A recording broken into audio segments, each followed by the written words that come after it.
I'm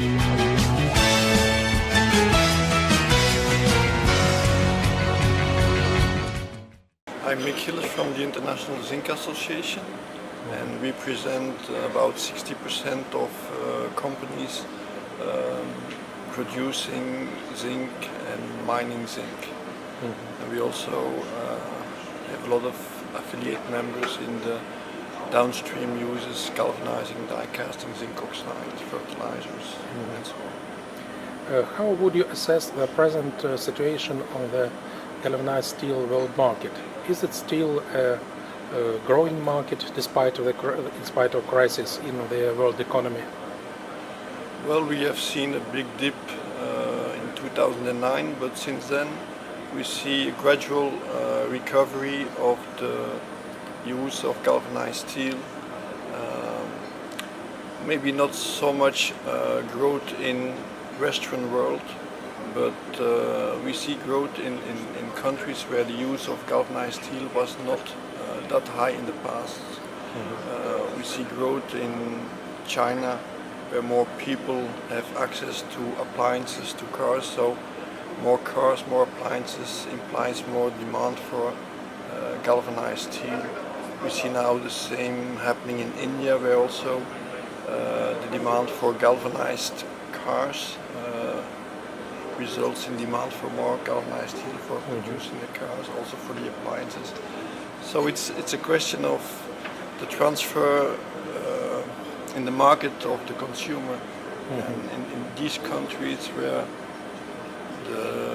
there's still growth potential for things that have galvanized steel in it, like cars, like appliances, you can have still growth. In the Western world, US, Korea, Japan, Europe, everybody has just replacement market. Therefore, the growth is not high. It's just almost steady state, maybe a few percent growth because households getting a little bit smaller, and so there's a little bit more demand. But no really big growth anymore. And how do you assess the recent anti-dumping investigation in European Union against the Chinese producers?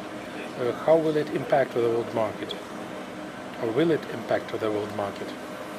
Well, it's always a question of equilibria, and if China is no longer able to export to Europe, they will try to find other markets to place their products, because they have capacity increases, and as long as the local economy cannot consume what is produced, they have to find external markets. So it will depend how China will grow in capacity and how it will grow in consumption. When it comes more to equilibrium, this export problem will fade away. But in the transition period, it could give some stresses in the market. Yeah. But now Chinese galvanized steel is restricted practically in all main markets. Do you think this wave of protectionism on the world market is over?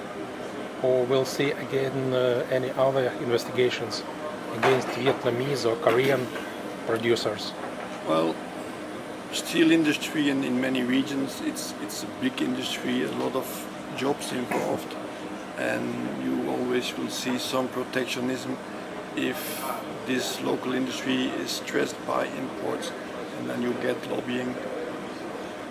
So it's, I think, unavoidable if it will affect really the regional economy. You can always expect that governments will try to block off imports. Yeah. Well, and could you tell several words about this conference? Do you like it? Was it interesting for you? Well, it looked a very well organized conference with a lot of attendance, nice presentations. Unfortunately for me, because of lack of knowledge of the Russian language, I could not understand much of it, but from slides and some graphs I saw, it looked very interesting and very well documented by specialists in the different segments of the Russian market. So thank you very much. We're glad to see you in Moscow again. And Thank you. You're thank welcome. you.